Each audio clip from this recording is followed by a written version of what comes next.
Have you ever noticed that sharks seem to be the villains in almost every movie, TV show, and news story?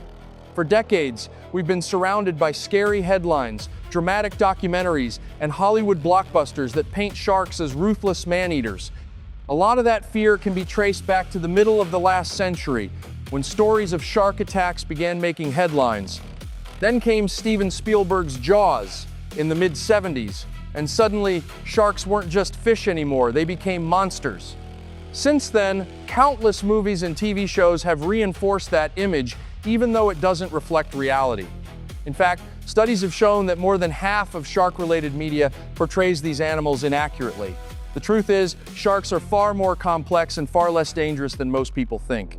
Take one of the most common myths, that sharks can smell a drop of human blood from miles away and immediately go into a feeding frenzy. Science tells us that's simply not true. Sharks can detect certain scents in the water, but human blood doesn't trigger some unstoppable hunting instinct. And here's another myth you've probably heard, that sharks mistake surfers for seals.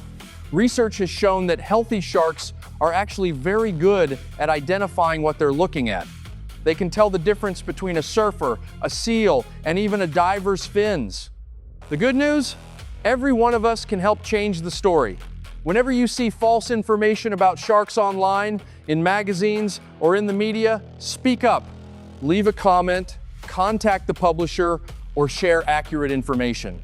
Changing public perception starts with small actions, and together we can help people see sharks for what they really are, one of the ocean's most important and misunderstood animals.